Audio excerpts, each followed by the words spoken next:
Bom dia, boa tarde, boa noite. Hoje é dia 2 de outubro de 2017. Eu não sei se eu vou estar postando esse vídeo hoje, nessa data, talvez eu poste no dia 3. Mas é isso, meus irmãos. Meu nome é Ana Paula, para quem não me conhece. E hoje eu venho tratar com os irmãos um assunto que é o seguinte. Nesses dias, a gente tem visto muito assuntos proféticos, sinais no céu, sinais na terra, né? Eventos, cataclismas, notícias de jornais. A gente hoje tem vivido muito focado no céu. E a palavra de Deus, ela se refere a dois tipos de virgens, a duas categorias.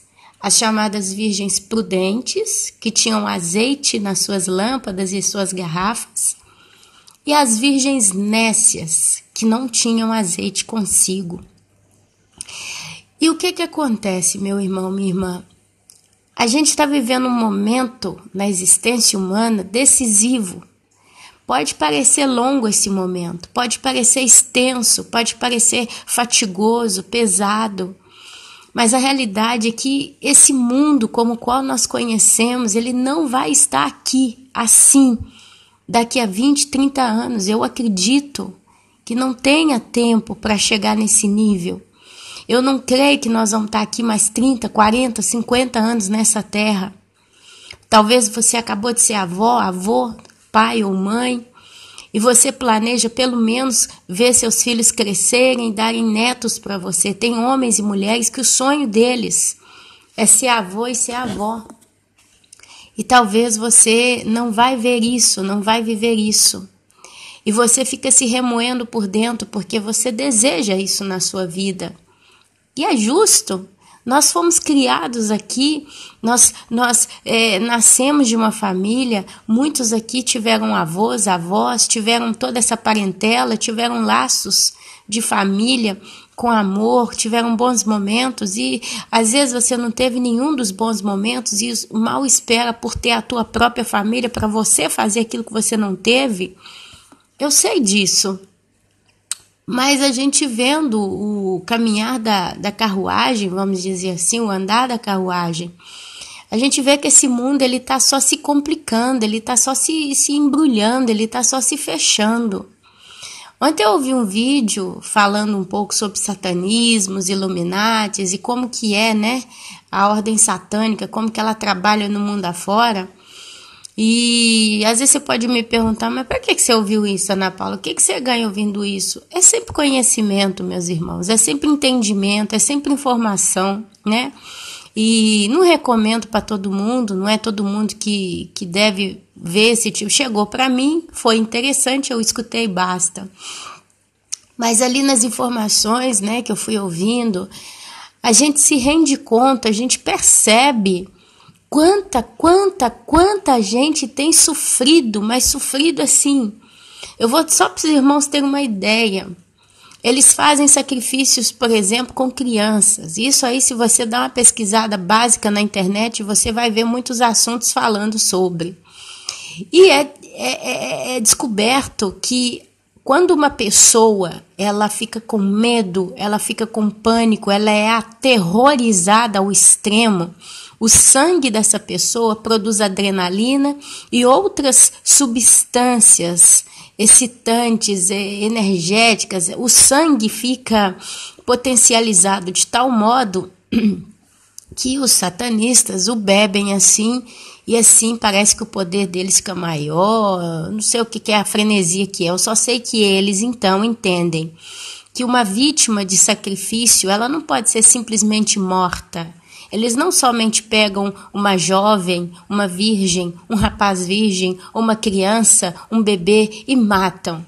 Mas eles aterrorizam aquela pessoa até ela entrar num estado crítico de choque, de tanto desespero. Tem casos de pessoas que praticamente quase que morrem de tanto medo, né? A gente vê isso no mundo, pessoas que levam um susto e morrem. Então, eles vão assustando a criança. Aí eles falando de criança, né?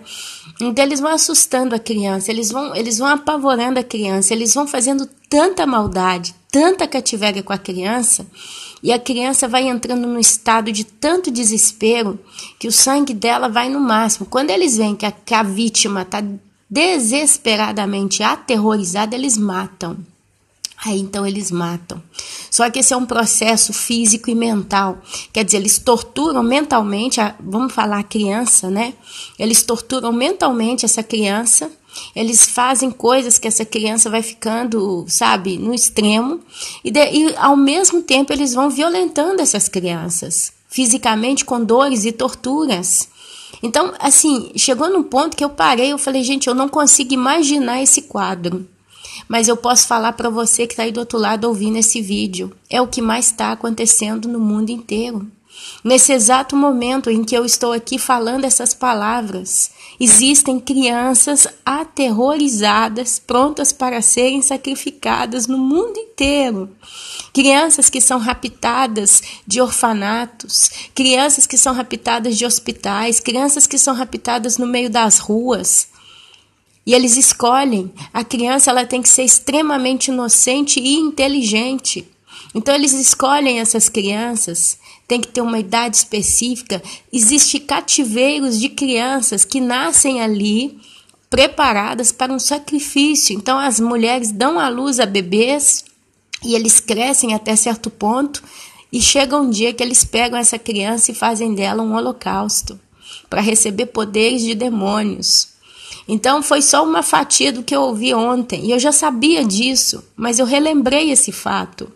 Então, meus irmãos, a gente chegou num ponto que a gente liga a televisão, a gente vê notícia ruim, a gente vê o ISIS matando, rebentando com tudo, a gente vê guerra, rumores de guerra, a gente vê populações inteiras presas, como é o caso do povo da Coreia do Norte, a gente vê coisas absurdas, mas a gente não tem ideia, meus irmãos, do quanto esse mundo tem derramado sangue inocente. A gente não tem ideia. Então, de repente, eu me vejo num quadro em que eu, Ana Paula, estou com uma vida boa. Eu estou com uma vida boa pela misericórdia de Deus. Você que está aí me escutando, com certeza está com uma vida boa. Nós estamos tranquilos, nós vivemos numa situação tranquila. Mas enquanto a gente está vivendo uma vida boa, aí fora, do lado de lá da tua janela, existem milhares de vítimas, de almas, de inocentes, tendo seu sangue derramado. E sabe, meus irmãos, eu imagino que o próprio Deus, ele tem chorado e chorado e chorado, vendo cada uma dessas crianças, dessas pessoas, dessas vítimas que têm sido entregues para Satanás. Porque ele veio para matar, roubar e destruir. Então o mundo de lá da nossa janela, ele está muito cheio de maldade, de crueldade, de perversidade, de trevas. E por causa desse aumento frenético de sacrifícios, rituais, e também eles estão trabalhando a população a virar uma população burra, uma população ignorante espiritualmente. Quer dizer, eu coloco uma novela na televisão e ali as mulheres vão ficar viciadas naqueles romances e eles vão começar a aceitar tudo que eu descarrego ali dentro. Então, se eu quiser criar um casal homossexual e criar uma história muito bonita de amor e colocar um casal homossexual, aquela mulher, ela vai assistir a história, ela então vai aceitar os homossexuais como se fosse normal. Então a televisão, ela tem trabalhado a mente das pessoas e deturpando a mente das pessoas a todos os anos, a todo tempo. É uma arma de Satanás desde quando ela foi inventada. As músicas e tudo que está aí no mundo. Então você vê realmente um aumento drástico da maldade no mundo, da crueldade, da perversidade. A gente vê dentro das nossas próprias casas, a gente vê nas nossas famílias, pessoas egoístas, pessoas orgulhosas, pessoas prepotentes, pessoas viciadas. Na minha família tem pessoas, tem por exemplo um caso de uma pessoa que eu de manhã, eu passo muitas das vezes para levar meus filhos para a escola. Essa pessoa já está na frente do computador, no Facebook, com jogos online. Uma pessoa de 60 anos. Às 8 horas da manhã, 8h30 mais ou menos, ele já está sentado na frente do computador. Chegou num ponto tão pesado de vício, que ele está tão apegado a esse computador, que depois da meio-dia, se eu passo lá, porque a passagem dá de cara com a janela dessa pessoa, essa pessoa está sentada do mesmo jeito na frente do computador. E eu passo a tarde, de segunda a segunda, tá lá. Quiser encontrar, tá lá, na frente do computador. E se não tá no computador, tá no telefone. A última que essa pessoa fez foi o seguinte, essa pessoa ela joga jogos online. Eu não vejo nenhum mal em você jogar um joguinho de computador, tá bom? Não é esse o problema, né? Com moderação, com anti-estresse, eu acho que não é um problema. A gente não tem que ter hipocrisia aqui de taxar tudo na terra. Mas a partir do momento que aquela coisa te faz escravo, aí você realmente tem um problema. E essa pessoa, ela criou vários grupos, não entendo como, eu sei que criou vários grupos, criou clubes, e ela vai interagindo com outras pessoas tão viciadas como ela. Então, ele fez vários perfis e ele entra no jogo como vários perfis para dar presente para ele mesmo, para aumentar os níveis dos jogos, e ele fica ali administrando esses clubes, trocando informação. E nessa história, nós estamos vendo, de noite todo mundo vai dormir, ele continua lá e fica no computador, sabe? Para trabalhar, vai com fadiga, porque tem que ficar na frente do computador. E tudo que faz... Eu vejo hoje essa dependência, sabe? Imagina uma pessoa dessa morre, tem um ataque fulminante de coração, meu querido, minha querida. Será para onde que uma pessoa dessa vai? Conhecendo a história dela. É uma pessoa que já teve adultério, tem adultério nas costas, já traiu a esposa e voltou e pediu perdão e não sei o quê, mas nunca pediu perdão para Deus. Sabe, se você que está aí do outro lado me ouvindo, você cometeu adultério, você é casado, você cometeu adultério, aí você por um motivo de força maior se arrependeu do adultério, falou para tua esposa ou para o teu esposo, olha, eu pequei contra você porque eu te traí, e ali então você consegue resolver a questão, mas se você não bate o joelho no chão e clama perdão ao Deus do céu todo-poderoso, ao Pai eterno, se você não pede perdão no nome de Jesus Cristo, você ainda tem essa mancha na tua vida. Não adianta pedir perdão para o ser humano e deixar por ali. Você tem que clamar a Deus o perdão de Deus através do sangue de Jesus. São coisas, são detalhes. Às vezes a pessoa acha que o fato de ter resolvido suas aventuras já está tudo bem. Não está não, minha querida. Não está não, meu querido. Às vezes você simplesmente se arrependeu e largou sem contar nada para o seu cônjuge e você continua aí como se nada fosse, mas nunca pediu perdão a Deus. O perdão de Deus, através do sangue de Jesus, ele é o mais importante dos perdões. Então a gente vê muita gente aprisionada, muita gente enfadada pela vida, pessoas, caso de pessoas que se exploram a si mesmas umas às outras. Esse mundo, quando a Bíblia diz que ele jaz no maligno, creia-me, ele realmente jaz no maligno. A gente não tem ideia do que está aí fora, mas tudo que está aí fora é terrivelmente mal. Esse mundo é mal. E eu vou ser sincera para os irmãos, é somente a misericórdia de Deus que nos sustenta, que nos protege, literalmente nos protege. É só a misericórdia de Deus, os anjos do Senhor estão conosco. A misericórdia dele nos acompanha dia e noite, ele nos guarda no esconderijo do Altíssimo. Porque se não fosse por isso, nós poderíamos estar no lugar dessas vítimas que são sacrificadas todos os dias, desde centros de macumba até certas situações ainda muito mais avançadas. A gente poderia estar viciado na frente de um computador dia e noite, a gente poderia estar viciado em tantos pecados, em tantas coisas, mas o Senhor verdadeiramente nos libertou. Amém, meu irmão? Amém, minha irmã? E diante desse quadro, a gente sabe que o tempo de Deus para com a humanidade, a tolerância de Deus do pecado da humanidade, está acabando. Perdão. Porque Deus, ele tem um tempo para todas as coisas. Ele tem um tempo para que a própria justiça dele seja completa e abundante de acordo com a necessidade de cada caso. Você talvez fala, por que Deus deixa tanta gente inocente morrer? Porque Deus precisa deixar o homem fazer o que ele precisa fazer para que a justiça de Deus seja completa. Mas uma coisa eu vos garanto, porque a Bíblia garante que toda lágrima vai ser enxugada. Todo coração partido será consolado. Não tenham dúvida, todas essas crianças, todas essas pessoas no mundo inteiro que têm morrido inocentemente, vítimas de covardia, maldade, perversidade, todos que estão na idade da inocência entram no céu. Entram no céu. E Deus os consola, Deus os conforta, Deus os restitui. Infelizmente, é a situação quando estão na terra. Mas quando termina aqui, começa uma vida, começa o consolo, começa o amor de Deus agindo na vida deles eternamente. Amém? Então, a gente está vendo nesses dias a conversa. O tempo está acabando. E olha, o tempo está acabando mesmo. O tempo está acabando mesmo. Não tenha dúvida. Eu não tenho nenhuma dúvida. Mas é uma coisa que o Senhor tem chamado a minha atenção nesses últimos dias. É de que a gente só vai conseguir, minha irmã e meu irmão, ficar firme na rocha a partir do momento em que a gente se alimentar profundamente da palavra de Deus.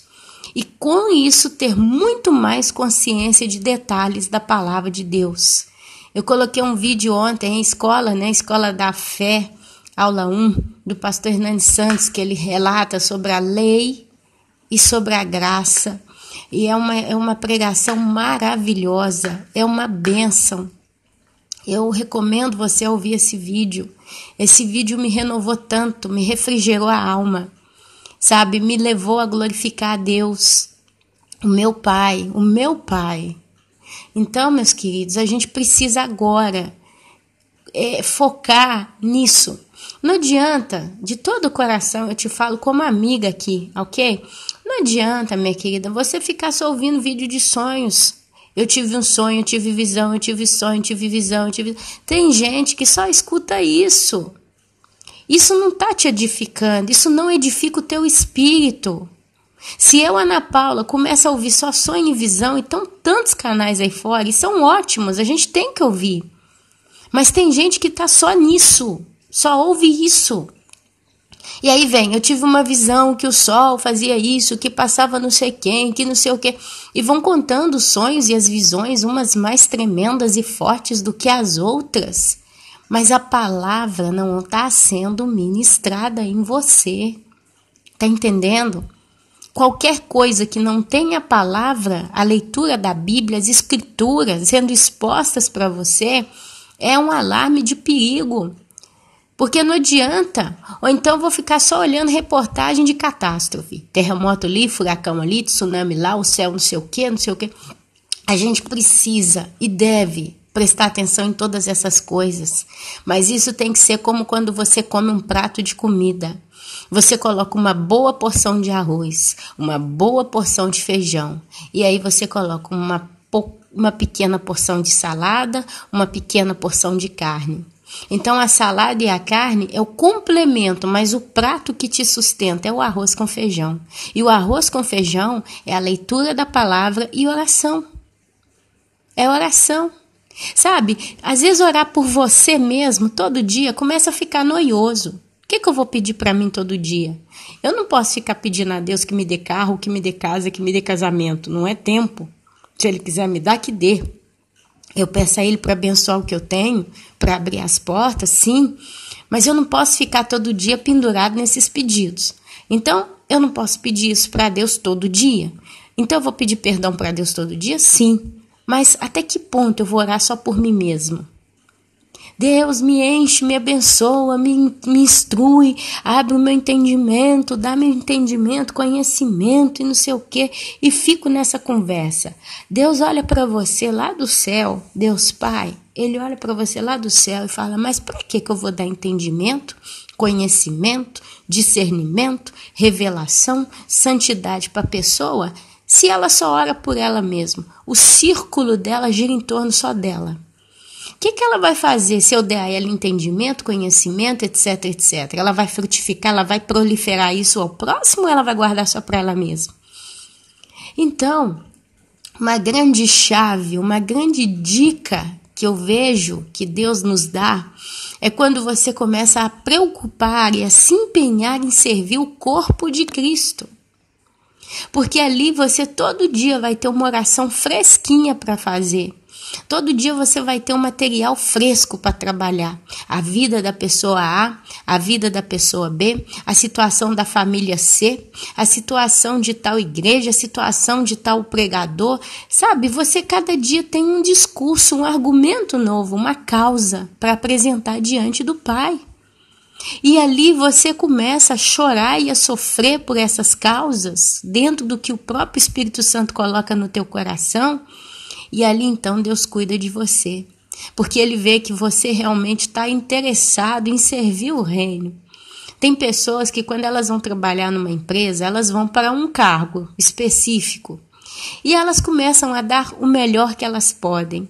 E tem casos de pessoas assim que outros a observam e veem que essa pessoa ela é ingrata, em condição de desembolar muitas coisas, solucionar várias coisas, ela torna-se indispensável para a empresa. Então, o que acontece? Uma vez que o seu superior vê essa pessoa sempre empenhada em servir, não está ali só para trabalhar naquilo que foi designado, mas tenta fazer até além, esse superior ele começa a dar a ela crédito, dar a ela espaço, dar a ela capacidade, dar novas funções e responsabilidades e provavelmente aumenta o salário. É o que ainda acontece em algumas empresas. Vamos deixar de lado a injustiça geral que está por aí. Mas ainda existem patrões que veem determinados funcionários corretos, honestos e empenhados realmente e amam aquela causa. Então, aqueles patrões dão mais espaço, alargam o território de trabalho e compensam mais essas pessoas, ajudam elas a crescer, pagam até curso para elas. Isso também se acontece no mundo espiritual. Se você se dedica ao reino, à seara e serve o povo de Deus, Deus ele vai cuidar de você, ele vai cuidar da tua família, ele vai cuidar de tudo isso. E isso é pela fé. Não que Deus me deva qualquer coisa. Eu estou trabalhando na seara, então automaticamente Deus tem uma dívida comigo. A dívida que Deus tinha, Ele pôs ela a pagar com teu filho na cruz. A dívida que Deus tinha, e olha, essa dívida Ele não tinha comigo, nem com você, nem com o diabo. Essa dívida Ele teve com Ele mesmo, porque Ele é o princípio.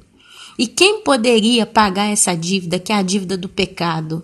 O próprio Deus, através de Jesus Cristo na cruz. Então, se existia uma dívida a ser paga, essa única dívida era com o próprio Deus. E Ele mesmo se pagou para nós, pela misericórdia dele.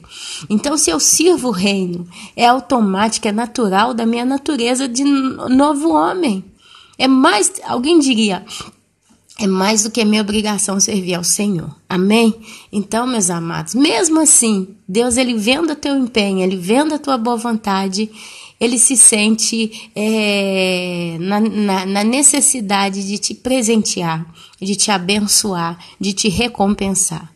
Mas isso não é porque a gente precisa ou merece, é amor, é por amor. Tudo que Deus faz ao homem, ele faz por amor. Ele te ama. E ele vê o teu amor para ele, para a obra dele, e ele quer te retribuir. E é por isso que ele vai te dar galardões, é por isso que ele te abençoa, é por isso que ele se preocupa em cuidar dos teus, porque eu creio isso, meus irmãos. Eu creio que enquanto a gente vai trabalhando na obra, o Senhor vai cuidando de tudo, e nós ainda vamos ter a alegria de ver a nossa casa no céu, a nossa família vai para o céu. Eu creio no Senhor, não sei como que vai ser, não sei se eles vão ser pisados ou não, mas um dia Deus vai salvá-los. Eu creio na mão do Senhor. Ele me salvou. Eu que era tão difícil para ser salvo, eu estava tão distante da realidade de um dia procurar o Deus Todo-Poderoso, e Ele não me salvou. Por que Ele não pode salvar outros? Amém? E diante disso, a gente precisa então ter consciência dessas coisas que eu estou falando aqui, E a gente precisa encher a nossa lâmpada estudando as profundas revelações de Deus para com a igreja, para com o seu povo e a própria realidade dele na existência geral. Porque quanto mais você conhece a Deus, quanto mais você conhece o modo como ele trabalha, mais você se apaixona, mais você confia, mais a tua fé fica estruturada, reforçada, alicerçada e mais azeite você vai tendo. Nesse tempo de espera, e nós estamos num tempo de espera, nós estamos para partir desse mundo, mas estamos num tempo de espera. E esse tempo ele vai acontecer repentinamente. A Bíblia nos diz, não é verdade? O dia e a hora ninguém sabe. Então a gente começa a ver que tem caído realmente por terra qualquer tentativa de estabelecer um dia e uma hora. Mas a gente tem permissão do próprio Deus para estabelecer os tempos. Estabelecer uma vez que nós o reconhecemos. Então a gente pode dizer, os tempos são esses. Vai acontecer. Então eu preciso estar cheio e preparado. Porque a qualquer momento essa trombeta de Deus vai soar. E nós vamos subir. Então, meus irmãos, hoje eu quero trazer uma palavra pequenininha aqui. Eu quero ler só um pequeno texto, amém? E em cima disso eu convido você a refletir, porque olha só, uma coisa é um mundano que está no mundo, continua pecando e tem a oportunidade de conhecer a Cristo e se arrepender de seus pecados e ser salvo. Outra coisa, meu querido, é um que já conheceu a Cristo, que já se arrependeu de seus pecados e já foi salvo, tentar caminhar do lado do mundano, praticando os pecados do mundo. O mundano vai ter chance enquanto ele não conhece verdadeiramente a Cristo, mas se você já conheceu a Cristo verdadeiramente, voltou, vômito, Cristo não vai poder mais pagar de novo o pecado por você. Ele pagou uma vez só. Então hoje eu quero trazer um alerta seríssimo, porque nós temos muito, e a Bíblia diz, né? Quanto mais se é dado, mais será cobrado. E nós temos a salvação, que é o ápice do que um ser humano nessa terra pode ter. A salvação é a garantia da entrada no céu. E depois ela vai trazendo as obras, os frutos. E isso é a prova de que a pessoa é salva. É uma produção constante de gratidão para com as coisas de Deus, para com Deus. Isso é uma prova. Mostra que eu já não sou mais aquela pessoa que eu era, o velho homem, mas sou nova criatura em Cristo. Então eu vou ler esse texto aqui e presta atenção nessas palavras. E se você se identificar, se você perceber que você está caminhando em torno, próximo disso, é hora de você se despertar radicalmente. Porque a coisa que é muito perigosa e é muito séria. Isso é uma das causas que mata espiritualmente muitas pessoas no mundo inteiro.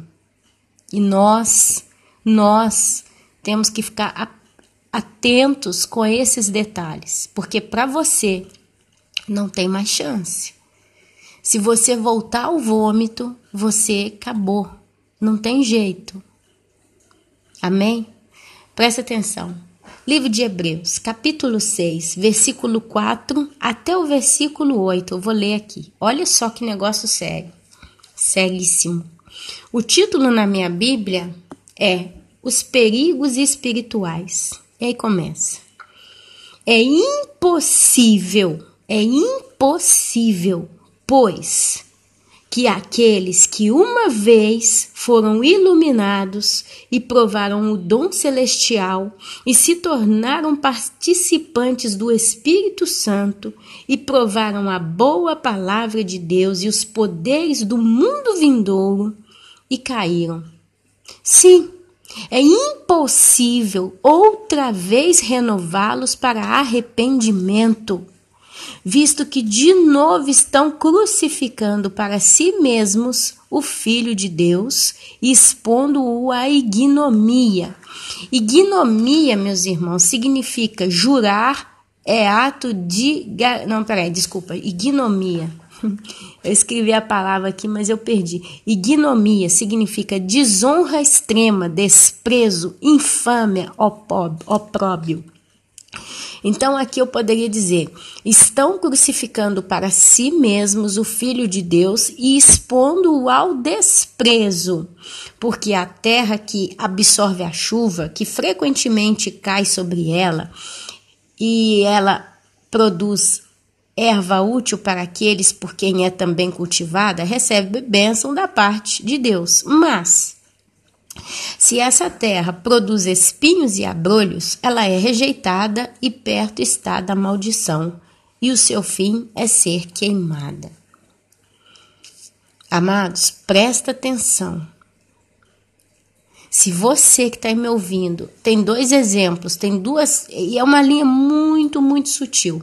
Ela é muito sutil, mas presta atenção. Eu vou trazer para você aqui esse entendimento, porque esse texto é tão perigoso que muitas pessoas aqui ouvindo, se ouvir de qualquer jeito, pode achar que não tem esperança para elas. Então, vamos falar com os pingos nos is corretamente, ok? Tem 2 casos no meio de um povo chamado povo de Deus. O primeiro caso é o tal do desviado.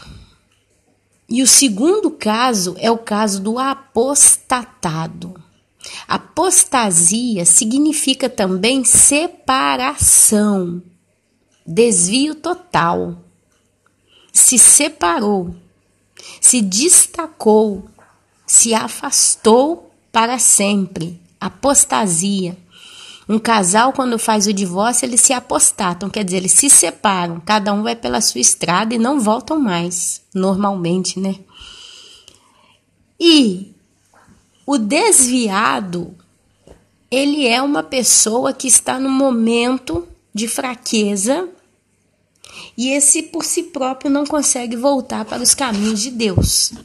Então existem 2 situações, mas tem um detalhe.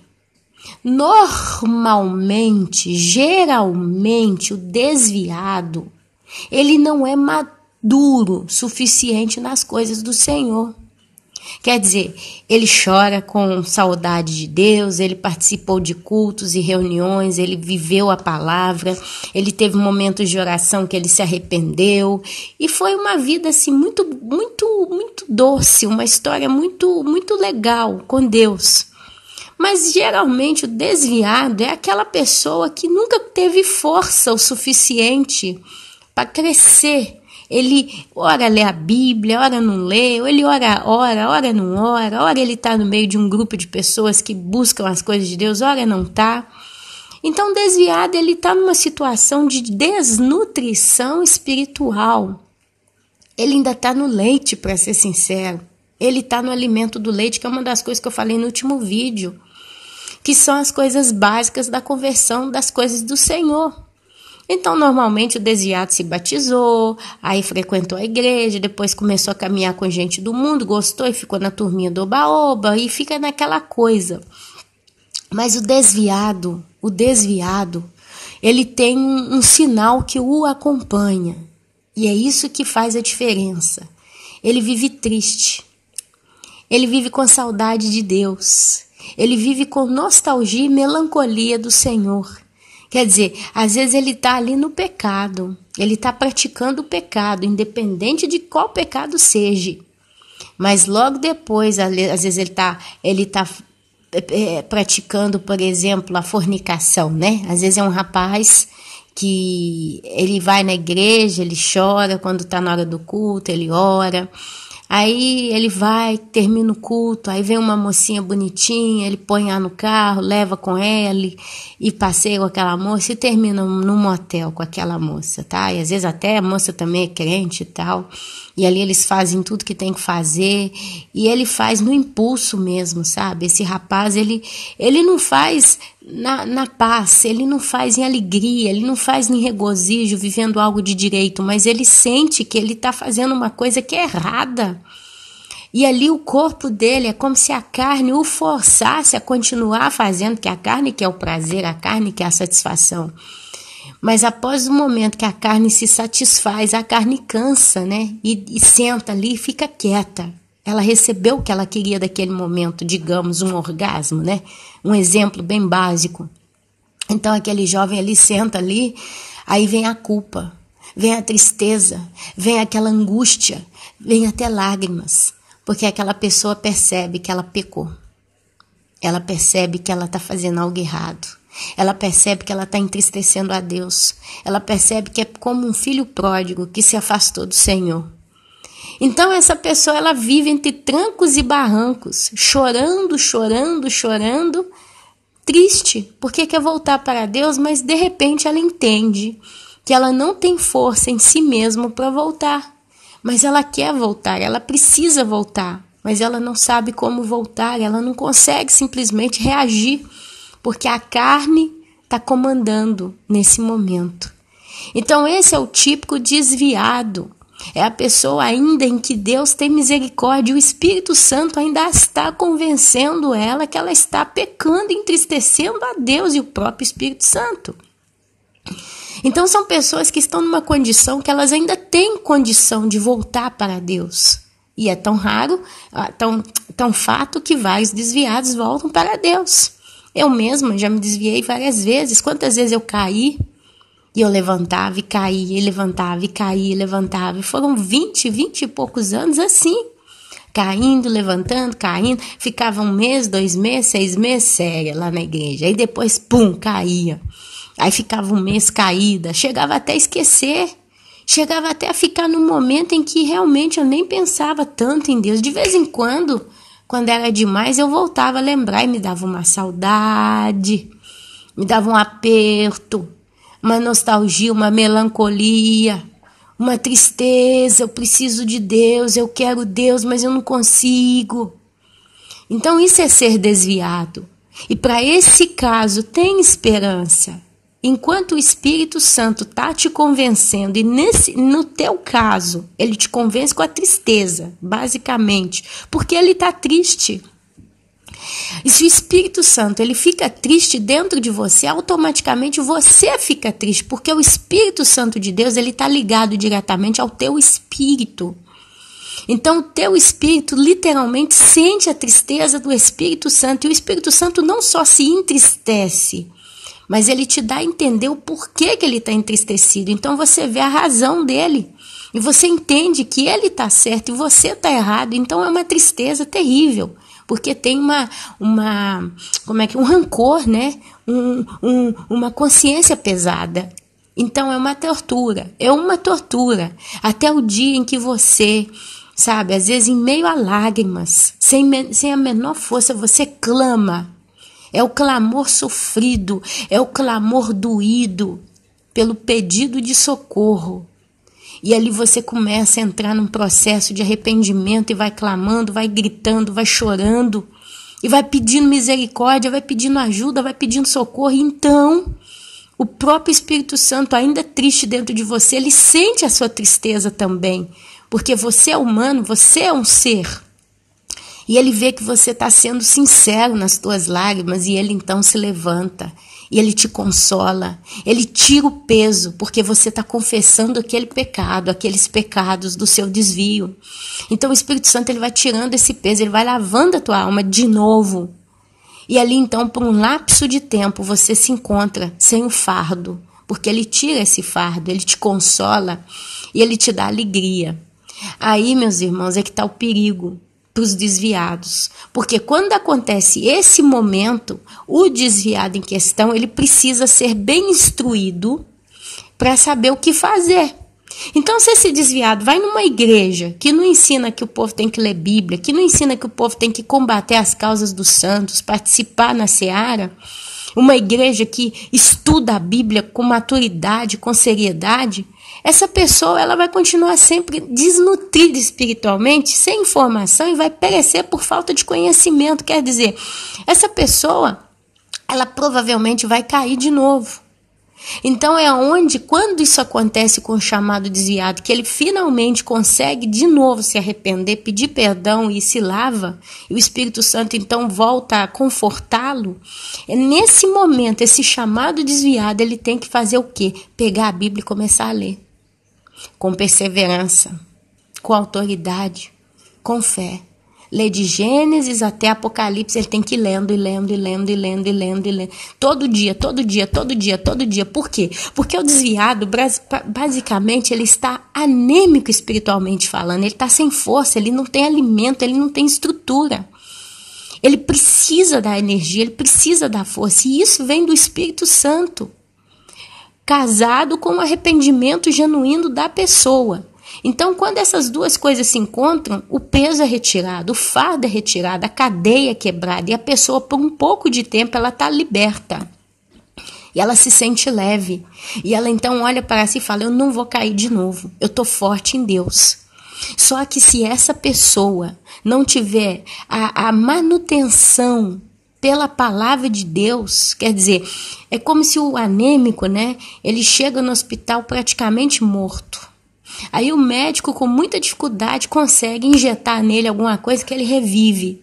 Mas o médico, como o médico, vê o quadro dessa pessoa e entende, olha, eu hoje salvei a vida dela, literalmente.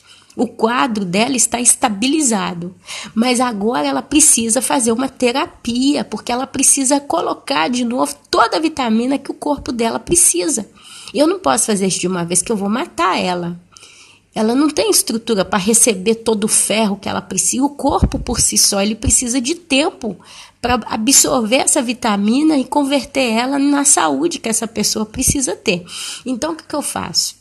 Eu vou prescrever uma terapia que ela vai tomar ferro, ela vai tomar ácido fólico, ela vai tomar vitamina C, ela vai tomar todo o complexo da B, né? E ela precisa começar a comer, tomar café de manhã, tomar pelo menos 1,5 litro d'água, pelo menos no primeiro momento por dia, precisa dormir, não sei o que, e começa. Aí conversa com essa pessoa e dá todas essas vitaminas, talvez algum remédio, e ela fala, olha, mês que vem você volta aqui que a gente faz um novo exame de sangue, a gente vê como é que você tá.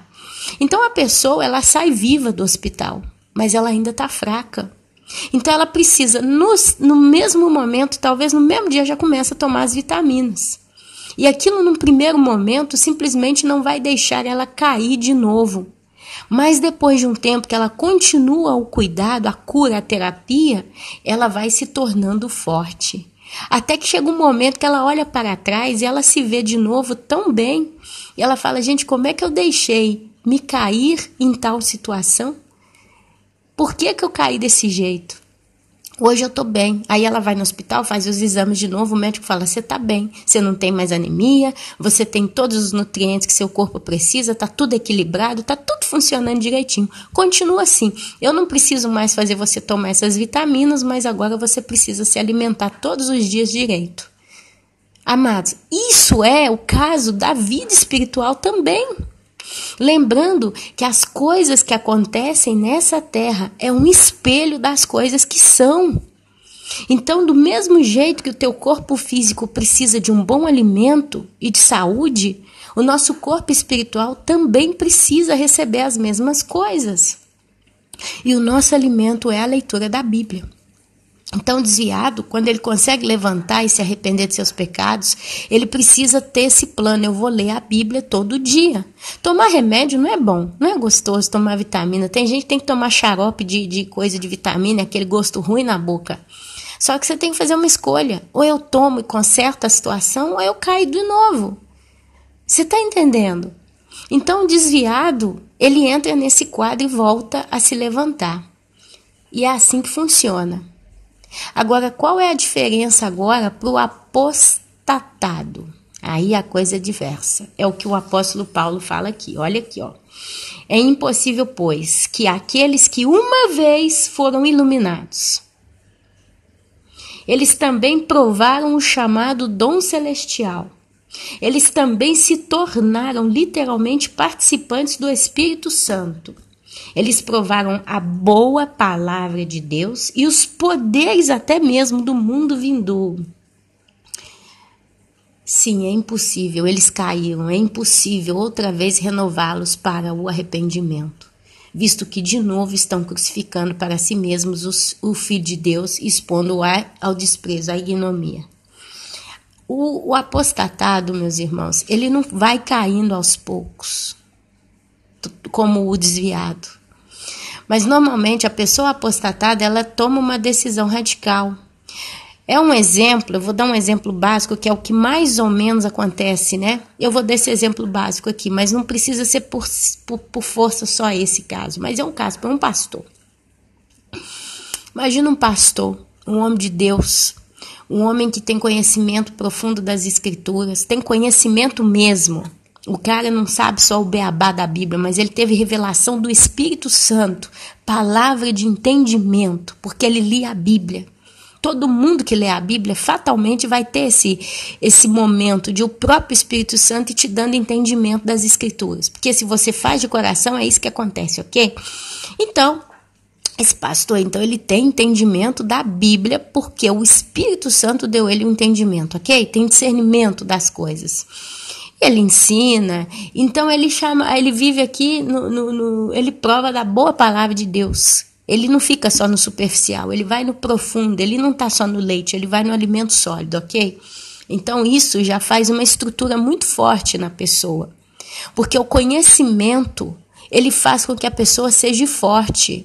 Ele mantém a pessoa em pé, porque ela já consegue ter discernimento, entendimento e claridade das coisas. Ela consegue entender o bem e o mal, e ela tem realmente habilidade, porque no tanto que ela lê a palavra, ela começa a ser habilidosa, ela tem estrutura forte, a casa é formada na rocha.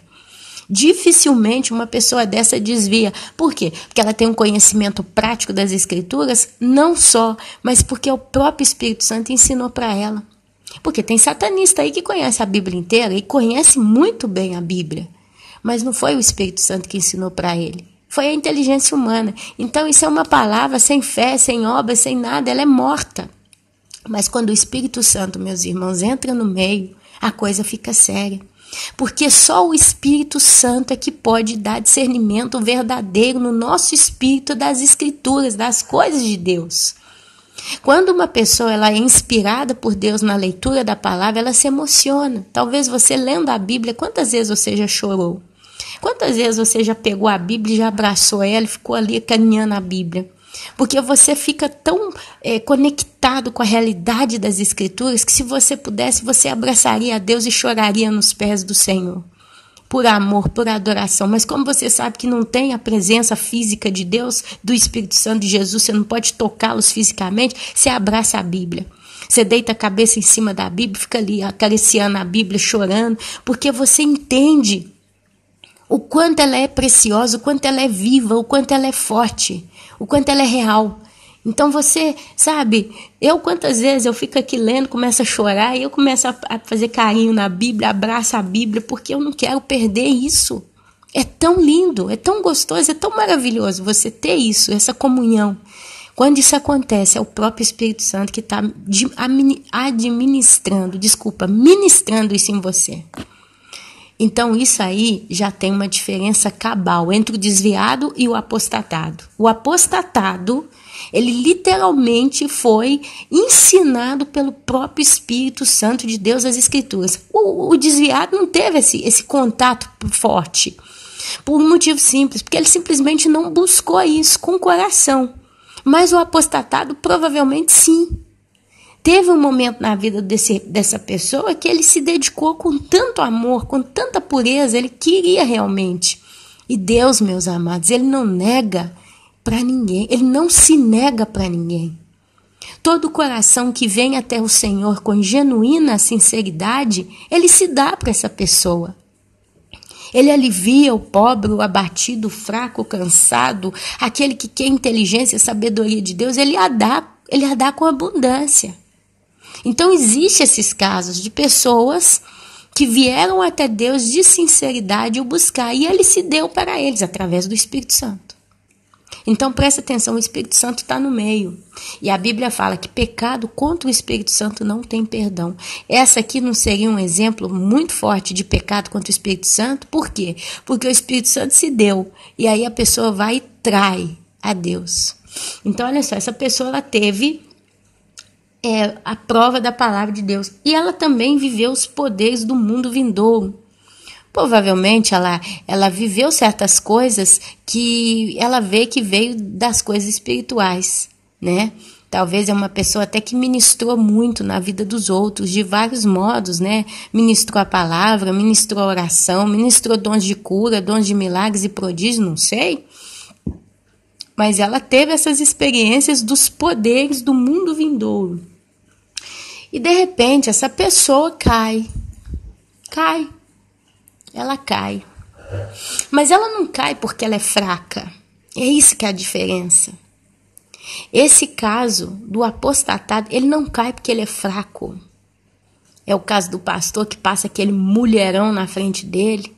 E ali ele se apaixona e vai na fraqueza e vai sendo iludido, seduzido e pô, matou, acabou, desviou, traiu, não se arrependeu e não consegue sair mais e não sei o quê. Não, é o caso, meus amados, dessas pessoas, quando elas caem no próprio orgulho delas. Basicamente, com esses casos acontece o que aconteceu com o próprio Satanás. Subiu a cabeça. Satanás, quando ele estava no céu, digamos assim, de modo muito simples e básico, porque nós não vimos a cena do tudo, mas chegou um momento que Satanás, ele viu o poder de Deus e ele viu o poder dele.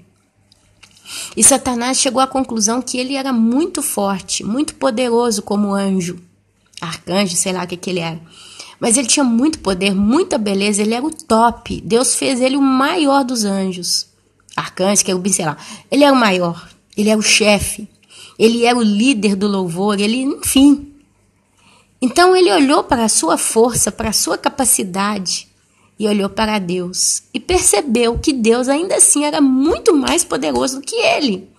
E de repente Satanás cobiça o poder de Deus e não se satisfaz com o que ele tem. E ele fala, eu quero ser igual a Deus.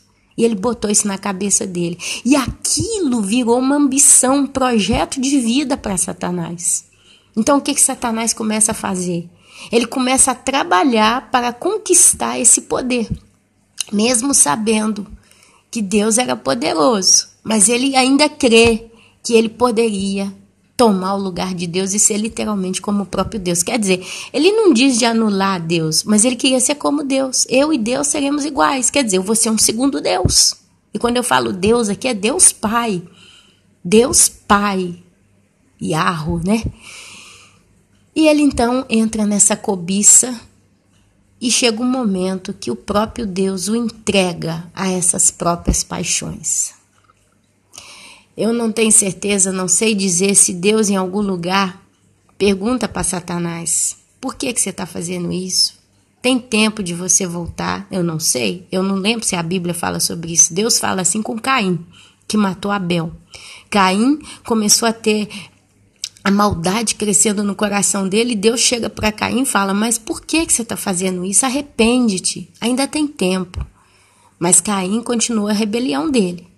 A Bíblia não diz que Satanás teve essa mesma chance, talvez porque o que Deus deu a ele e o que ele tinha era muito superior ao que tinha Caim, ou ao que tinha Adão, ao que tinha Eva e qualquer homem que viveu na terra.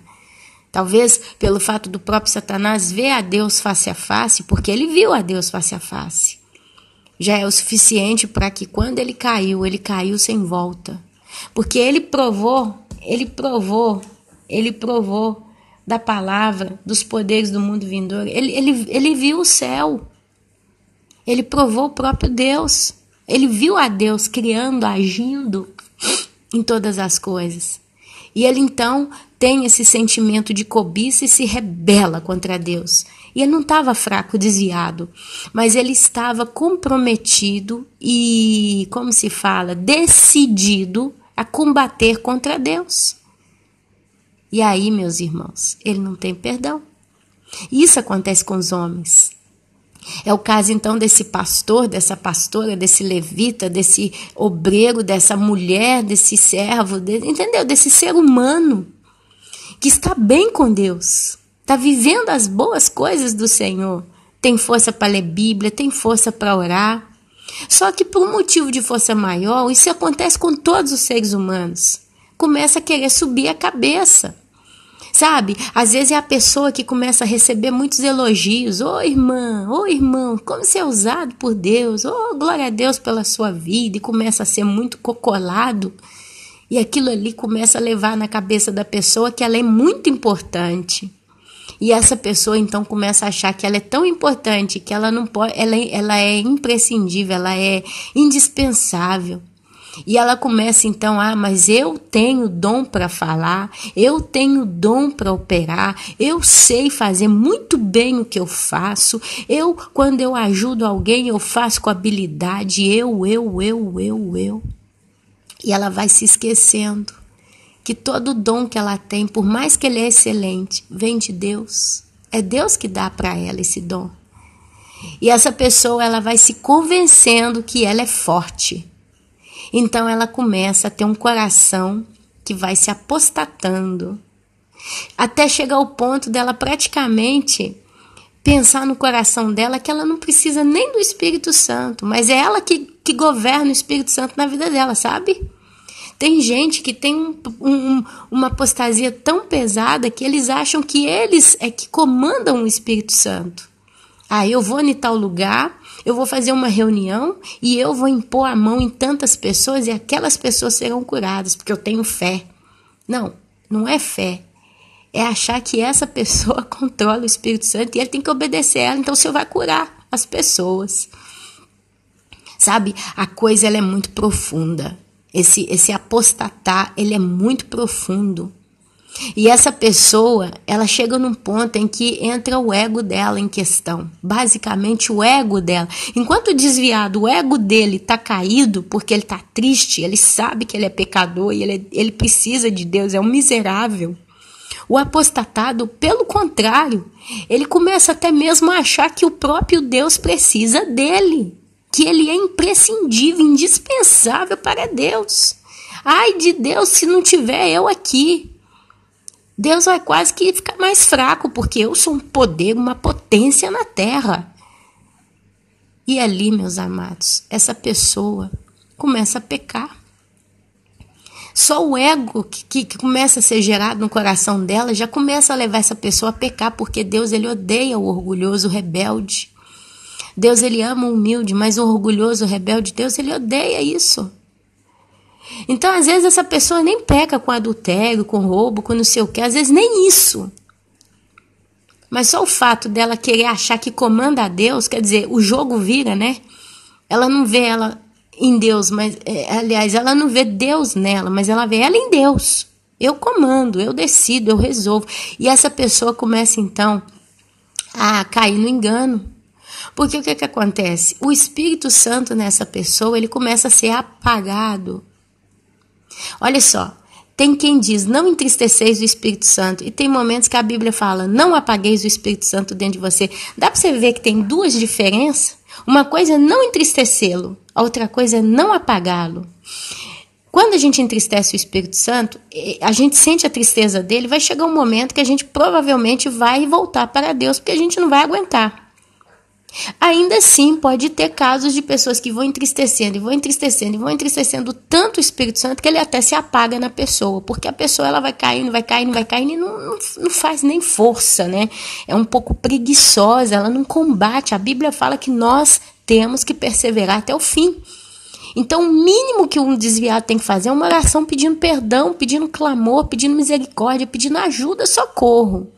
A partir do momento que o Espírito Santo te dá esse primeiro alívio, tira o fardo, você tem que correr em perseverança e pegar a Bíblia e começar a ler a Bíblia. Se possível, achar pessoas que podem te acompanhar e te ajudar espiritualmente, a orar com você, a sentar com você e discutir a palavra, se for possível.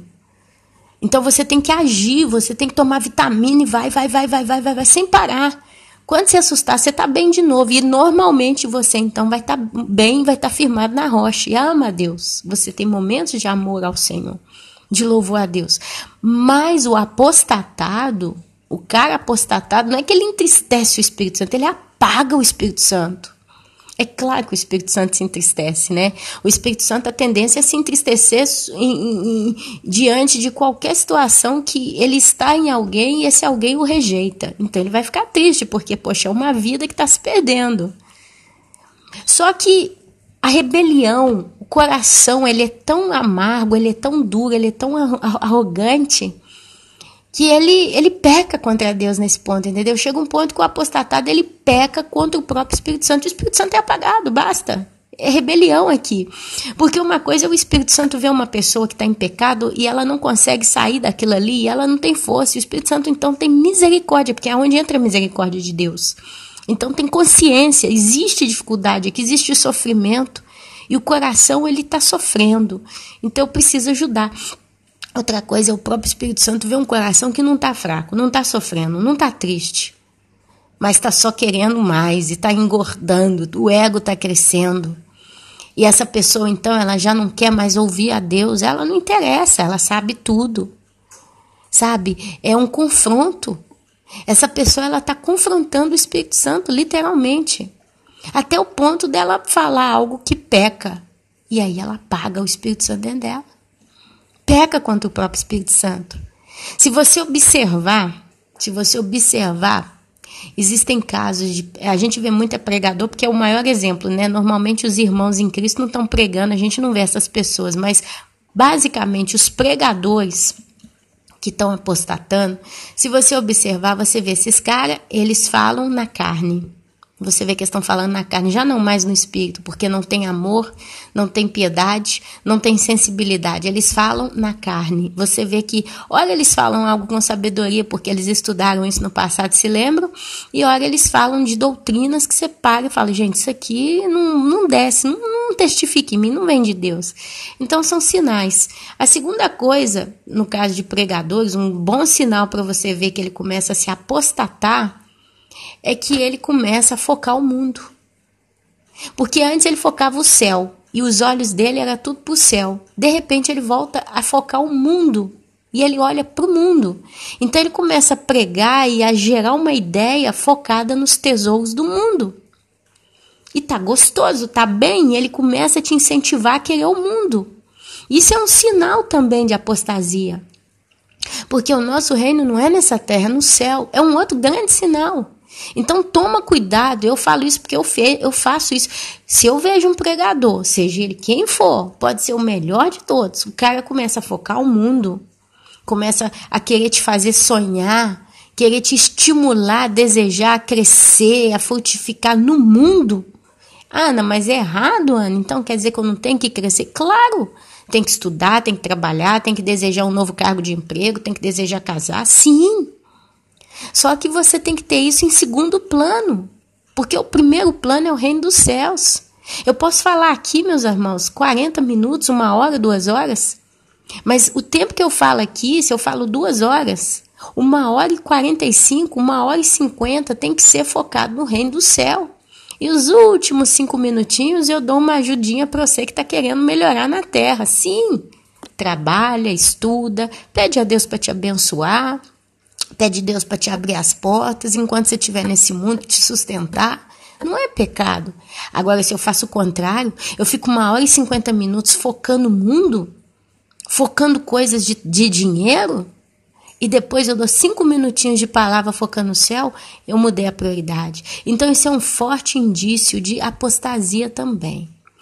Tem muitos que apostatam radicalmente de uma vez só. Pum, muda de roupa. E tem alguns que vão apostatando aos poucos, mas os dois fins é o quê? Queimados, fogo, juízo eterno, lago de fogo e enxofre. Então, meus amados, eu vou só dizer uma coisa, eu percebi isso esses dias para trás, eu percebi isso. Eu já sabia disso, mas eu percebi de um modo mais sensível. Tem muita ovelha que vai escutando um pastor, que não precisa necessariamente a primeiro momento ser o seu pastor. Nós que muitas das vezes não temos uma igreja sadia para ir, a gente tem o hábito de ficar ouvindo vídeos no YouTube, aqui, ali, justo? Então o que acontece? A gente vai ouvindo, chega um momento que a gente se identifica com um determinado pastor ou com determinados pregadores, ok? Até aí tá tudo bem. Aí eu observei que tem pessoas que elas vão então ficando com um determinado pregador, seja ele de Deus ou não. Não é o discurso aqui que eu tô falando que a pessoa prega o que é de Deus ou não. Mas uma coisa que eu observo, que o ser humano é natural dele. Ele tende a ficar como seu pastor, o seu líder, o seu guia. Então, se é um pastor, né, que um pregador que ele tem manias, por exemplo, se o pregador é uma pessoa que demonstra que é uma pessoa que lê muito a Bíblia, que ama muitas coisas de Deus, e ele só fala isso, né? Porque a boca fala do que o coração tá cheio. Então, aqueles que o acompanham tendem a ficar igual. Se tal pregador lê muito a Bíblia, eu vou seguir o exemplo, igual o meu caso, igual eu falo aqui, eu leio pelo menos 5 minutos por dia. Pelo menos 5 minutos eu tenho que ler. E eu foco isso, eu bato nesse martelo aqui com os irmãos. Então a gente vê, com o passar do tempo, muita gente dando testemunho. Irmã, eu também estou lendo a Bíblia todo dia. Eu também estou lendo a Bíblia, eu também estou lendo a Bíblia, eu também estou lendo a Bíblia. Então isso é uma identificação, então a gente multiplica, né, muitas das vezes a nossa imagem. Mas a mesma coisa acontece com os maus pregadores. Tem pastor aí fora que ele trata com arrogância as ovelhas. Trata com ironia, com arrogância, com certo ar de eu sou o que sei, vocês estão me acompanhando, eu tô certo, é do jeito que eu ensino, o resto tudo é um bando de... Eu ouvi até um dizer aí, teve quem chamou o pastor aí de moleque. Eu ouvi isso aí, chegou para mim, não me convém aqui entrar em detalhes, mas eu ouvi isso. Um pastor chamando outro pastor de moleque. Porque o outro pastor tem uma mentalidade e esse tem... Quer dizer, são mentalidades diferentes. Os dois erraram. Cada um na sua situação, cada um pecou no seu fato. Mas um chamou o outro de moleque. Esse troço chegou para mim. Saiu por aí no Facebook. Chegou para mim. Eu falei, primeira coisa, não é atitude, mais uma vez, não é atitude de alguém que diz que é cheio de Deus. Eu, Ana Paula, não posso chamar ninguém de moleque, ou de que nome, sabe lá o quê. Primeiro que a palavra moleque, se eu sou uma pessoa que me digo conhecedora das escrituras e das coisas de Deus, eu sei que a palavra moleque, ela está ligada a um demônio chamado Moloque, que era o demônio que exigia sacrifício de criança. Então eles pegavam um bebezinho, a coisinha mais gostosa do mundo, novinha, inocente, pura, pegava aquela criança nua, ia até um altar em que tinha um boi, um touro de ferro, digamos assim, um material de ferro. Debaixo da barriga desse touro eles acendiam uma grande fogueira e aquele ferro ficava vermelho incandescente. Aí o que eles faziam? Eles abriam a barriga do touro, eles faziam um casal, vinha oferecer seu filho, né, para o deus Moloque. E eles pegavam aquele bebê vivo e jogavam dentro daquela barriga. Agora eu não sei se eles primeiro punham o bebê já com o touro frio, esquentando até o coisa ficar incandescente, a criança morrer assada, ou já era quente, eu não sei dizer. Mas seja o que for, o final era o mesmo, né? Uma morte terrível, muito dolorosa, muito angustiante. E o bebezinho morria ali queimado. Para os pais que estavam nas filas não mudarem de ideia e entregar seus filhos para Moloque, o que eles faziam? Eles faziam um som de tambor muito alto, uma frenesia.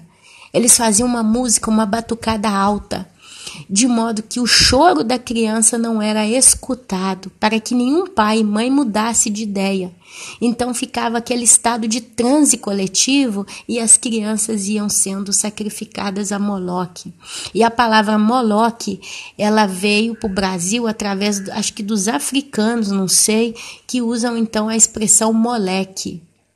Então quando eu, Ana Paula, chamo qualquer pessoa de moleque ou moleca, eu estou, de certo modo, referenciando aquela pessoa a Moloque. Eu estou lidando sempre com uma legalidade do mundo espiritual, eu estou ofendendo.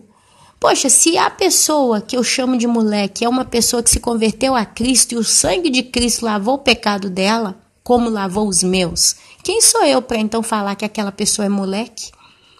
Ela é de Cristo ou ela é de Moloque? Ela pode estar até errada. Aquele pastor que foi xingado pode até estar errado, independente do erro do cara. Mas eu não posso xingar moleque. Eu tenho que falar, olha, aquela pessoa sem sabedoria. É uma palavra, né, mais coerente, mas não, sabe? Tem quem diria aqui que está até lançando maldição. Então, são coisas que a gente vai vendo aí. E o que é que acontece? Os seguidores de tais pastores, vendo essas posturas, poxa, se o meu pastor chama o outro pastor de moleque, eu também vou chamar. É aí que está o problema, que tem muitos que não entenderam ainda. Aqui eu não estou dizendo que pessoa A pensa uma coisa, pessoa B pensa uma coisa, e aí a pessoa B reprova a pessoa A. O fato da reprovação em si não é um problema. Às vezes você tem até razão em reprovar o outro, você está cheio da razão, você está certo, você reprovou porque o que a pessoa lá está falando está errado. É incoerente, é sem sabedoria, é imaturo, etc. Ok, não é isso o problema, mas é o modo como eu falo. Porque eu duplico isso para quem me ouve, para quem me escuta, para quem me segue. Se eu trato as ovelhas como se diz, com dureza, as minhas ovelhas vão tratar outros com dureza. Se eu trato com arrogância, com ironia, as minhas ovelhas, vendo que eu faço assim, vão tratar o próximo com ironia. Se eu sou soberbo ou soberba como líder, aqueles que me seguem vão se tornar também soberbos e soberbas. Se eu consigo espalhar uma linha de ensinamento, de pensamento cristão, e eu faço isso com arrogância, as minhas ovelhas vão aprender aquilo, vão colocar na cabeça dela que aquilo é o certo e vão repassar aquilo para todo mundo, achando que todo mundo é obrigado a me escutar, porque eu tô certo, o resto tá errado, e com ironia, com soberba, com rebeldia, com arrogância. Quer dizer, eu duplico o meu caráter. Então, a Bíblia fala que nós temos que ser mansos, humildes, longâminos, não temos que ter palavras chulas na boca. Então, a palavra por si, moleque, já é uma palavra chula, é uma palavra suja, não é uma palavra que tem coerência. E os meus seguidores, vendo eu fazer assim, vão fazer também. Então, eu peco e faço pecar todo mundo. É aí que está o problema. O problema está aí. É um grande problema. Então, quem é líder pode até pensar no seu coração coisas que só Deus o sabe. Pode até falar consigo mesmo. Às vezes fala com teu esposo, fala com a tua esposa, entre vocês, pode criticar. Isso aí é entre você e a pessoa que está com você. Mas a partir do momento que eu ponho a boca no trombone e duplico isso em caráter para quem me segue, eu estou sujando a minha mão de sangue. Porque as ovelhas, muitas das vezes, nem todas elas são fortes. Como os crentes de Bereia, que buscam diretamente do Senhor, vão diretamente na fábrica buscar o produto, digamos assim. Quer dizer, eles estão ali de boca aberta esperando de você. Você é a fonte que os alimenta. Infelizmente, é o que tem no mundo inteiro. Se você é um bom pregador ou não, tem muita ovelha que ela não se alimenta sozinha. Ela não vai. Ela não sabe, ela tem preguiça, ela não consegue. Tem vários motivos. Ela só se alimenta do que você fala e do que você é. Então, tudo que você faz, ela copia. E ela não copia só no externo, ela copia no coração, ela é convicta daquilo. Então, o que você faz de errado, ela passa a fazer também. Então, o pecado é duplo. É o teu e o dela. É por isso que a gente tem que ser exemplo. E se você lê a Bíblia, como devem se comportar os presbíteros, os apóstolos, os discípulos, os pastores, você vai vendo como que Deus descreve isso. Porque nós não temos que ser exemplo de nada negativo para ninguém. A gente tem que... E isso eu falo, e eu mesma sou uma que peco. Ontem, porque eu, sabe, os irmãos me conhecem, eu não tenho essa mania de botar o dedo nos outros. Eu falo meu pecado. Ontem eu pequei. Ontem foi domingo, eu desci na casa da minha sogra por volta de 6 horas da tarde. Minha cunhada tinha ficado na casa da sogra dela o dia todinho com os filhos. Lá tem banheiro, tem como lavar os meninos, tem tudo. Ela tem até a casa dela lá. E ontem eu passei mais ou menos o dia com a minha sogra, né? Ela almoçou na minha casa, depois eu desci lá na casa dela, ajudei ela a limpar umas plantas e não sei o quê. E minha sogra, assim, chegou às 6 horas, eu sei que a pessoa já tá meio cansada o dia, né? A sogra tem 60 anos, já... Minha cunhada chega da casa da sogra dela, que ela ficou o dia inteiro, os meninos sujos, brincou, não sei o que, veio. Em vez da minha cunhada entrar para casa dela, pegar os filhos, cuidar e ficar quieta, ela desceu direto para casa da mãe, alegando que não tem como lavar os filhos em casa, porque parece que ela tá sem gás. Aqui a gente usa, às vezes a gente aquece a água do chuveiro com gás. E o gás acaba, então, né, foi para casa da mãe. Até aí, tudo bem? Se eu tô sem gás, eu vou na casa da minha sogra, eu vou pedir para cozinhar lá, eu vou pedir para tomar meu banho lá, até aí tudo bem. E eu desci. Eu desci para levar uns pãezinhos que eu fiz, eu desci na casa da sogra para levar os pães. Antes disso eu passei na casa da minha cunhada não estava, eu percebi que ela já estava na casa da mãe dela. Eu fui descendo a escada para chegar na casa da sogra, que é um prédio de 4 andares, eu fui descendo para o andar da sogra, comecei a ouvir um barulho de um secador de cabelo ligado. Passei no corredor, passei pelo banheiro, tinha a porta, e de frente para mim tem a mesa, onde é a mesa da cozinha. A minha cunhada estava sentada na mesa com o telefone mexendo no Facebook. Tranquila, sem pensamento, tranquila, relaxada. E eu vi a porta do banheiro aberta. Quando eu fui olhar, minha sogra estava lá lavando os filhos dela, enxugando o cabelo da filha dela, enfim, fazendo o que a mãe tinha que estar fazendo, a avó estava fazendo. O banheiro todo sujo, todo lambrecado, aquela cena.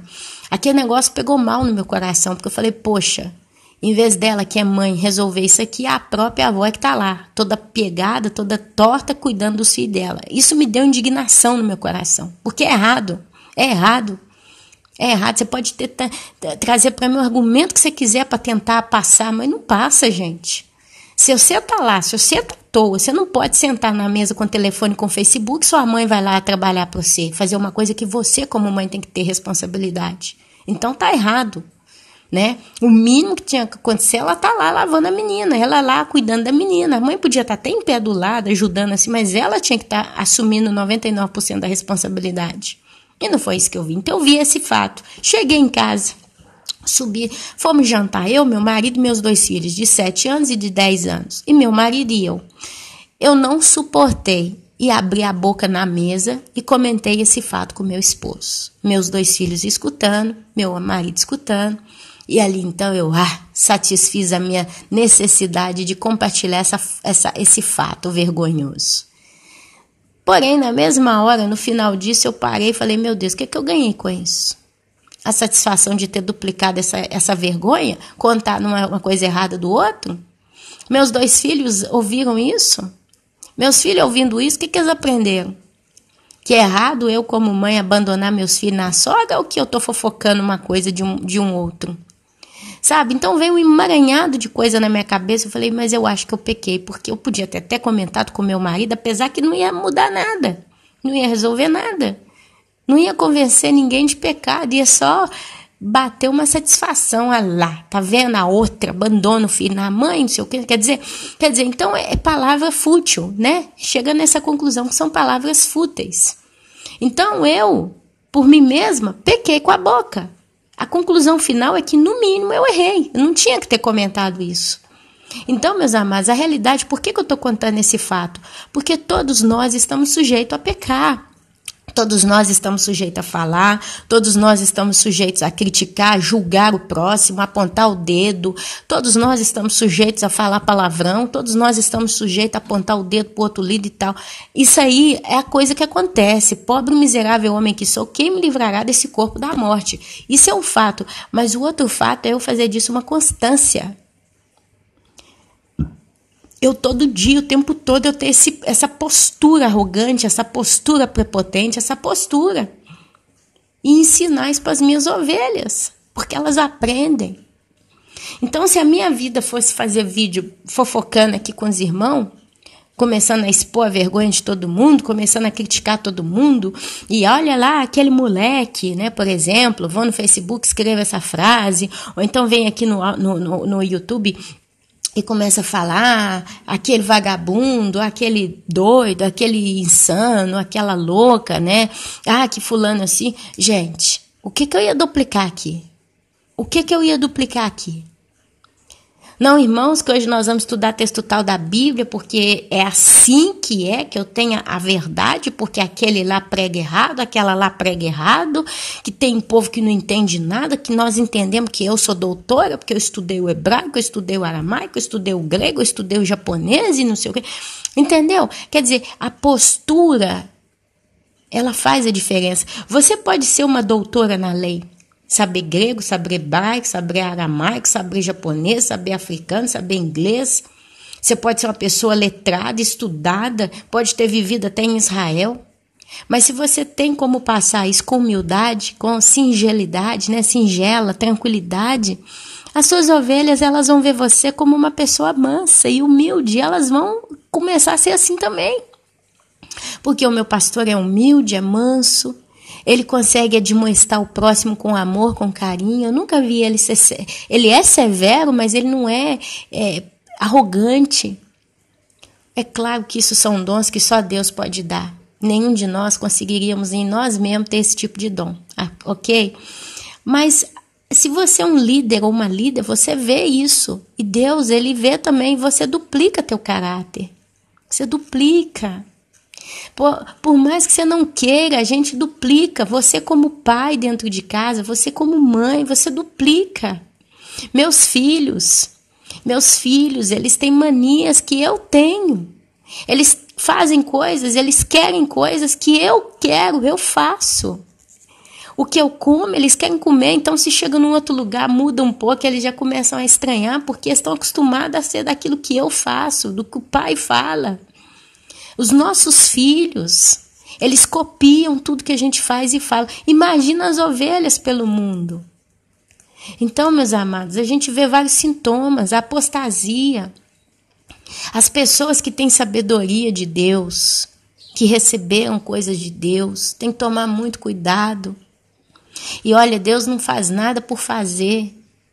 Você, se é crescido nas coisas do Senhor, você tem também uma limitação de segurança. Quer dizer, como se Deus colocasse um dispositivo de segurança em você. Não é que você é vulnerável. Não é que você cai como desviado, que você, tadinho, oh meu Deus, eu desviei. Não é assim. Porque você normalmente está firme mesmo. Você está forte com Deus. Você está bem com Deus. Tanto é que muitos pregadores, você vê, eles começam trazendo trabalhos maravilhosos de ensinamentos realmente do Senhor. E depois, com o tempo, as coisas começam a ficar confusas. Até chegar um ponto que você já não quer ouvir mais, porque você vê que já não é mais de Deus, é carne. Sabe? Tem situações aí que a gente vê. São tantas. Então, a gente tem que tomar cuidado, porque a Bíblia fala que essas pessoas que se apostatam de Deus, elas não têm perdão. Não pense você que tem gente que chegou nesse nível, que vai entrar na grande tribulação e vai chegar ali e vai ser salva. Os desviados, eu acredito que sim, mas quem apostatou da fé, vai ser entregue ao engano. Isso aqui é uma prova disso. O negócio vai ser tão pesado, porque às vezes a gente acha que tem muito controle sobre a nossa vida. Infelizmente, a gente acha que a gente tem muito controle sobre a nossa vida. Mas olha aqui, eu vou ler um texto para você. Essas pessoas que entrarem na grande tribulação com essa arrogância, com esse caráter apostatado, olha só, você vai ver isso aqui no livro de 2 Tessalonicenses, capítulo 2, do versículo 7 até o versículo 12. Olha só. Com efeito, o mistério da iniquidade já opera e aguarda somente o que seja afastado aquele que agora o detém. E então será de fato revelado o iníquo. Está falando do anticristo, que ele vai ser revelado só quando aquele que o detém for afastado. Né? Aqui nós estamos vendo o arrebatamento da igreja que mantém ainda o anticristo na terra. A igreja retirada, o anticristo se manifesta. A gente já falou disso em outros vídeos.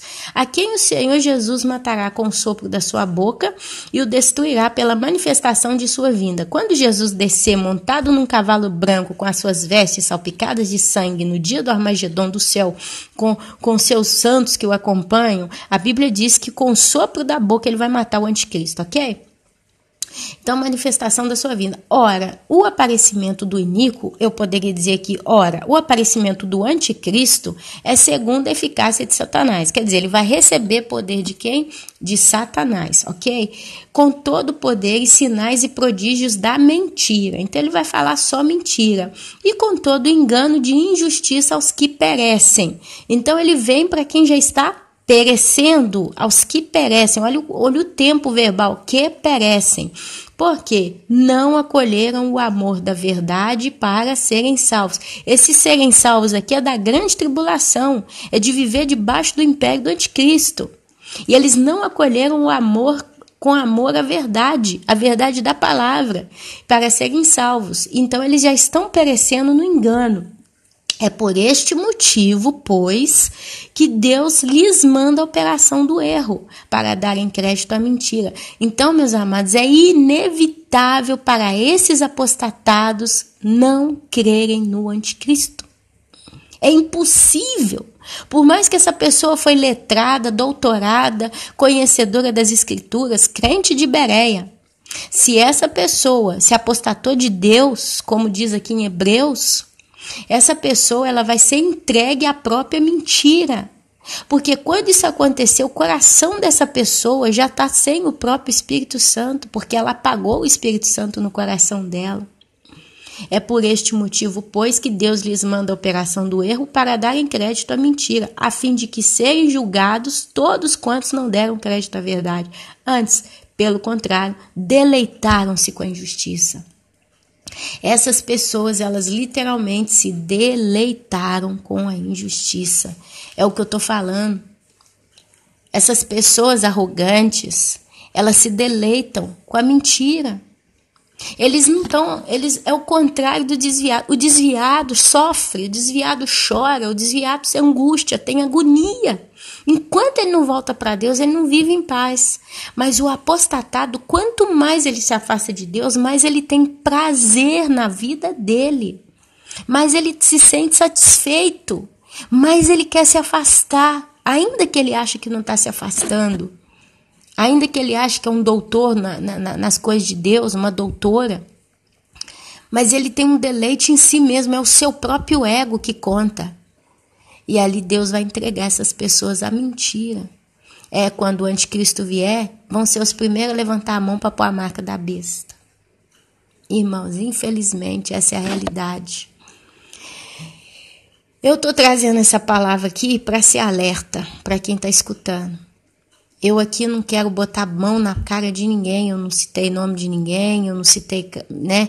Citei coisas que eu vi em giro e tem muita gente que tem visto coisas muito pior. Coloquei o meu próprio exemplo, né, em várias situações. Cabe a você que é ovelha, porque a gente prega para ovelha, né? Cabe a você que é ovelha ouvir essas palavras e entender quem que você está seguindo. Se o teu líder é arrogante, é prepotente, é irônico demais, é irônica demais, é escarnecedora. A gente tá vendo isso aí, gente. A gente tá vendo. É confusa. Às vezes é um líder que é confuso. Hoje fala uma coisa, amanhã fala outra. Sabe? É uma pessoa que você vê que tá todo dia brigando com alguém em giro. Toma cuidado. Porque você acaba copiando as coisas que esses líderes fazem. E você acaba caindo no pecado. Sabe? Se esse líder for para o inferno e você copiar ele exatamente como ele é de coração, você vai também. É onde eu te pergunto, vale a pena defender com carne, com sangue, com tua vida essas pessoas? A Bíblia fala só uma coisa: maldito o homem que confia no homem. Não compete a nós confiarmos em homens. A gente tem que confiar em Deus. Por isso, minha querida, meu querido, eu estou encerrando. Se você que está ouvindo esse vídeo se sente desviado dos caminhos do Senhor, a primeira coisa que você vai fazer é pedir a Deus perdão, vai se arrepender, vai confessar seus pecados de coração. Se você está desviado e triste, com certeza o Espírito Santo vai te levar à oração correta e você vai ter uma libertação disso. A partir do momento que você sentiu a leveza dessa libertação, se aplique a ler a Bíblia, do Gênesis ao Apocalipse. Não entendo, não tem problema, lê do mesmo jeito. Põe o dicionário do lado, lê 3 linhas, lê 4 linhas, entendeu? Lê, tenta ler de novo, tenta pensar. Aquilo que você conseguiu entender, vai bem, bola para frente, caminha. Mas lê a Bíblia, pelo amor de Deus. Olha, nenhum de nós começamos lendo a Bíblia com sabedoria, com entendimento. É melhor. Certa vez eu fui trabalhar num lugar, numa costureira de alta moda, e ela falou um negócio comigo. Eu prefiro quem chega aqui sem saber nada do que quem chega aqui sabendo. Ela me perguntou o que eu sabia, o que eu não sabia. Eu falei, eu não sei fazer nada. Ela falou, é melhor você que não sabe nada do que quem sabe aqui. Por quê? Porque pelo menos a você eu vou ensinar tudo do meu jeito. E você vai me copiar. Você amanhã vai ser uma cópia minha. Você vai costurar como eu costuro, você vai enfilar a máquina como eu enfilo, você vai dobrar os panos como eu dobro, sabe? Porque você vai copiar o meu exemplo, você vai aprender do meu jeito. Porque se você chegasse aqui já sabendo do teu jeito, você nunca ia aceitar o meu modo de fazer as coisas. Agora converte isso para as coisas de Deus. Se eu chego para ler a Bíblia como uma doutora nas Escrituras, e eu vou ler a Bíblia, eu vou colocar pré-juízos, eu vou colocar questões, eu vou julgar, eu vou impedir o Espírito Santo de atuar em mim. Mas se eu venho crua, sem entendimento, sem sabedoria, sem nada, eu venho de coração disposto, eu venho sedenta das palavras de Deus, de conhecer a Deus, o Espírito Santo vai te ensinar. Então você vai ouvir do maior maestro, do maior mestre, que é o próprio Espírito Santo. Deus, quando o Senhor Jesus sobe para o céu, ele deixa o Espírito Santo aqui para nos cuidar. Ele fala, eu não vos deixarei órfãos, em meu lugar virá o Consolador. O Espírito Santo, ele consola a gente até ensinando, sabia? Porque quanto mais você aprende, mais você está consolado, mais você está firme, mais você acredita, mais você é estável. É como quem dirige um carro. Você acabou de tirar a carteira de motorista e pega o carro. No primeiro dia, na primeira semana, você não tem segurança. Você dirige com medo, mas mano a mano que você vai fazendo, você vai ficando seguro do que você faz.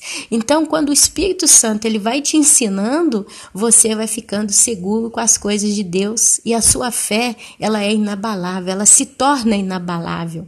Por que que a fé se torna inabalável? Porque o amor vem antes dela. Quer dizer, o Espírito Santo, no te ensinar as coisas das Escrituras, na realidade, ele revela para você o amor de Deus para com os homens. E não tem como você se apaixonar, não tem como você não se apaixonar por esse ensinamento.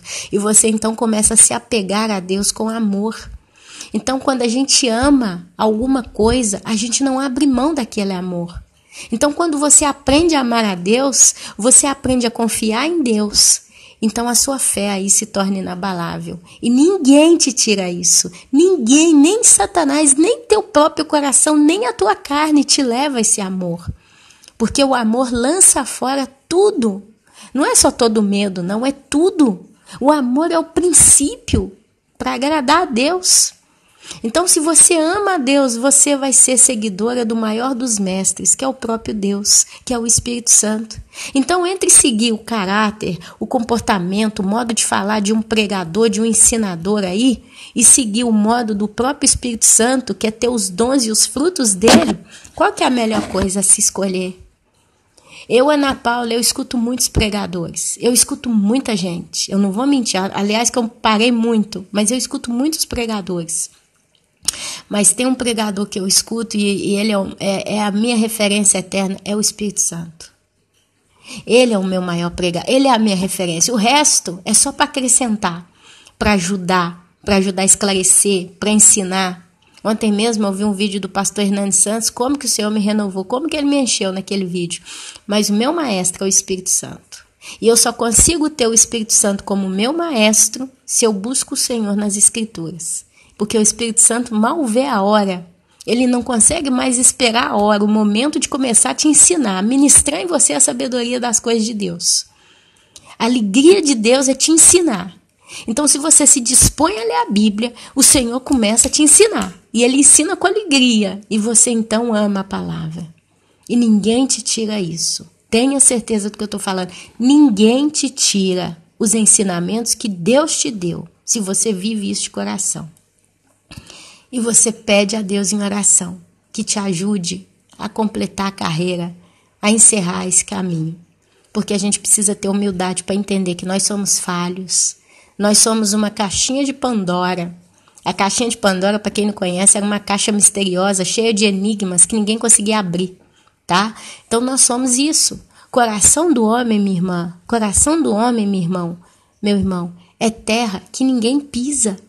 Só Deus pode pisar. E se Ele pisa e reina e é o centro da tua vida, você está bem.